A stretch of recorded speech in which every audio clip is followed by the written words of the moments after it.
A rally for missing and murdered Indigenous people was held at the Capitol to bring awareness to this growing concern for the state's tribal community. Here and Now reporter Erica Aisi spoke with the task force on how they are trying to gather data to address the problem. This report is in collaboration with our partners, ICT, formerly Indian Country Today. A day of remembrance. I am a relative of Caitlin Kelly, the Indigenous young woman that was stolen from us on June 19th, 2021, and was tragically murdered.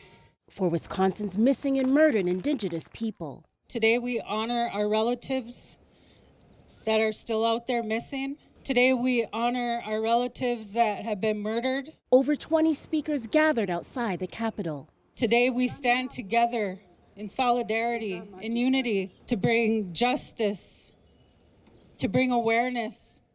Awareness about the disproportionate number of missing and murdered Indigenous people in Wisconsin's native tribes. Reese Spokane was my auntie. Family members said their loved ones' names, a reminder to the public that their relative is not forgotten. My little brother Sean Greeno was brutally murdered on the reservation. And also my nephew Corey Greeno. A single red hand symbol printed on shirts, skirts, and signs, signaling that a member of the Indigenous community left home and never returned. I had a son murdered 1 year ago. These two boys, they were best friends. They died together, and their killer's still out there. A Milwaukee mother grieves and calls for justice. Monroe Wiesel and Alex Sanchez. We need justice. Missing and murdered Indigenous people is an increasing concern affecting all of Wisconsin's native tribes.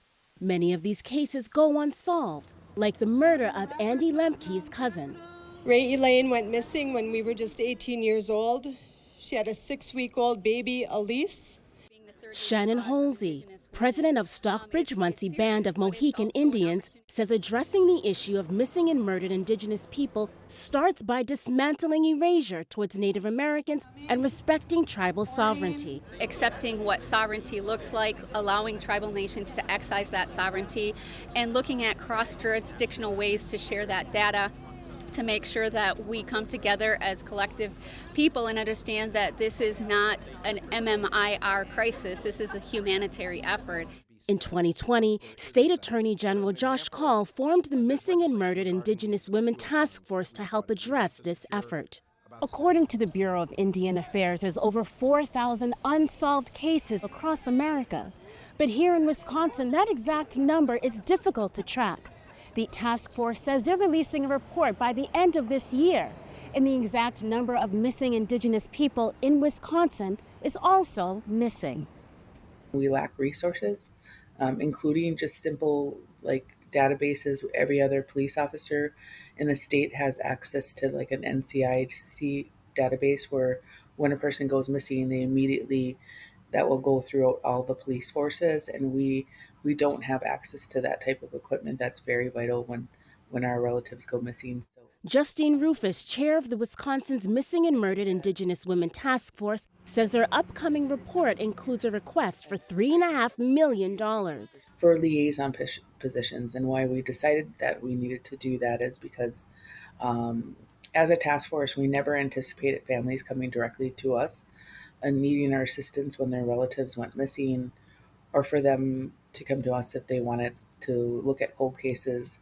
About 80% of Indigenous people live in urban areas. Others live on reservations. Rufus says part of their action plans for the state are collaborative efforts between county and tribal jurisdictions. We really rely on our county partners to identify us correctly and to get that data back to our tribal communities, and that system just isn't in place, and so that's something that we are recommending. Stories of pain. Ray Elaine Turlot was my cousin. And loss. Mary C. Tamal. Were matched with support for healing. We need to hear these stories, and these stories need to be told because we need justice. We need healing. Kyle Stout, He was murdered. Braxton Lee Phillips, you are never forgotten. Reporting from Madison, I'm Erica Aisi for Here and Now.